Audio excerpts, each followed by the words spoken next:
Okay, so today I'm doing the final part of this little compilation that I've done. I didn't label them part one, part two, or part three, or anything like that. But what I've done was taken these bases, these two bases, the last three videos I've done, showing these bases from straight off the printer, had already gotten them cleaned up, and then started filling the seams. This one I used a method of using epoxy clay. There we go. This one using epoxy clay was this one here. And then this one on this other side, I used resin with a UV flashlight, which my UV flashlight has crapped out, which I bought this like 3 or 4 months ago. And when I turn it on now, that's on. There's virtually no light coming out of this, and it's not curing resin at all. So I'm kind of pissed off about that. I went and bought brand new batteries. It's got brand new batteries in it, and that's which I put in yesterday. That's the amount of light I get out of it. A little upset about that. So if anybody out there has a suggestion for a good UV light that actually lasts longer than 3 or 4 months, by all means, please let me know. So, on to what the last part of this video is going to be about. This is now completely painted. I haven't sprayed it yet. I've just painted it, and both these bases are done as far as what I'm going to do them, other than put a coat of gloss on them after I have both the other models completely finished. And I pointed here because one of them's sitting there and the other one's on the other side of the camera. But anyway, here we go. This is the one with the epoxy clay. Other than the fact that there's an obvious seam right here, and then the corresponding one on the other side, which is right there. There's one somewhere along that edge, right there by my finger. And then in the back side, there's that one. Now, I could have done these much better. And I've also figured out a different way of doing the epoxy clay. And I can't believe I can believe it because I have a horrible memory. I add water to it as I'm working the clay, which, I mean, that's day one stuff. So if you notice on this guy here, you can still see this seam line, but it looks so much, and it completely disappears in some of the spots along here. But you can still see it here. The rest of these areas, it pretty much disappears. There's another one over here, which that's actually part of it right along there, which actually from on camera, it just looks like it blends in with all of these wrinkles in his skin. And then it completely disappears. There's another section down here, right along this crease, from this crease up to right there, which you can see the top of that. There's another seam there. But by adding water to the clay as I'm working it in there, it's completely hidden all those seams.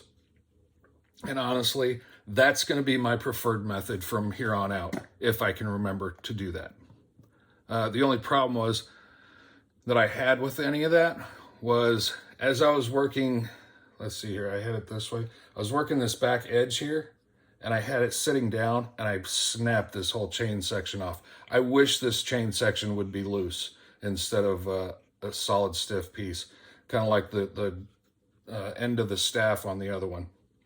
But so I snapped that off. I got it glued back on. So I have to remember to be very careful with that one, which probably won't happen memory-wise. I'll probably snap that off a couple more times. But anyway, so looking at this from the top down, right here by my thumb and this finger here, that's where that seam line is. Again, obviously with this type of a base, it blends in very easily. Now there's parts of it right through here. I can clearly see it to here. But once you start rotating this base, because it's going to be displayed kind of like this, this is the front of it right here, you're not really going to see it at all. So luckily, I've had a lot of happy mistakes with this base. I think it turned out far better than what I thought it would. All the lava effects, I've never done any of that before. I put a nice black on there, filled in a lot of yellows, reds, oranges all throughout here. And even my skulls turned out, I think, I like them a lot, to be honest.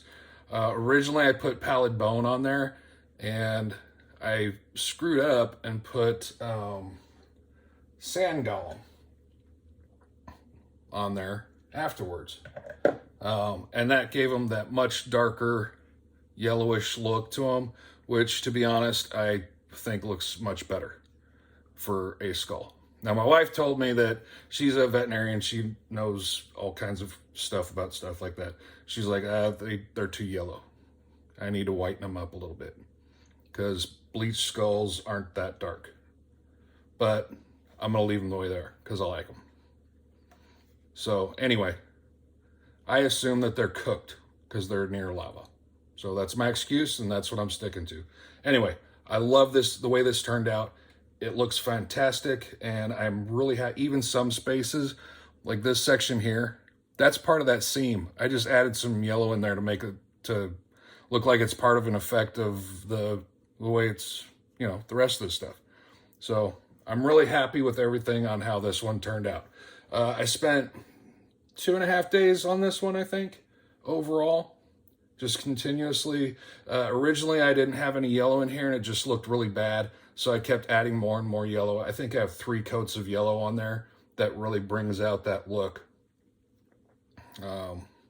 One of the things that I liked a lot, there's a lot of lines running this way right here through here. So when I slowly kind of rotate this, now obviously the light is glaring on there, but it just really makes that lava effect really pop, which I love it. Turn out, I'm surprised I painted that. That's ridiculous to me. So now the other one, this is the other one. And obviously these 2 spots here are not painted because when he's sitting up here, that's where his feet are going to be. And I made sure to get all the way under there so that way I won't have any unpainted sections showing up. And what I did on this one, I did a soft tone. Was it soft tone? Yeah. I just used soft tone for the entire base for this color here. And then I used strong tone for the rock to give it just a little bit different looking. I should probably do another coat on that, I think, to darken it up a little bit more. But the other thing that I did, which I think worked exceedingly well to hide the seams in this, all of this gravel, which I said literally in my last video, is this stuff. I sprayed this whole piece down with some scenic glue, which is a very watered down glue. Sprayed it all through there. I bought little spray bottles on the other side of this, I think. But anyway, soaked the whole thing down, put the gravel down there, worked it to where I wanted it, and then sprayed it again and let it sit for several hours until it hardened up and all this gravel's set in place. And again, on this one, I think one of my seam lines, that's part of one right there, and it runs into here, which you can see down here. That's where they're at. But overall, by adding that gravel in there, it really hid where those seam lines were at. And I could get away with that on this one, I think. Obviously, it looks like it. I don't see them anymore. Completely obvious. But then I've also added more paint and details to, like, the sword, the helmet. I've gotten it painted. Got the chest really done fairly well, I think. And I didn't want it to look all ornate and everything, because obviously this is a Cyclops, he's not going to have an ornate chest. He's just going to have an old chest. And what's is cool, kind of cool, if you notice, around his neck, hanging right down there, is the key to the chest on a little piece of rope around his neck. I thought that was pretty cool the way they added that in there. So this is his chest. But overall, now that it's painted, I think it turned out exceptionally well. I am very ecstatic.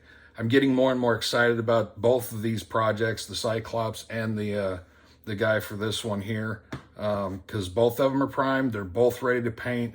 I've altered a little bit how I'm going to do them. So let me know what you think.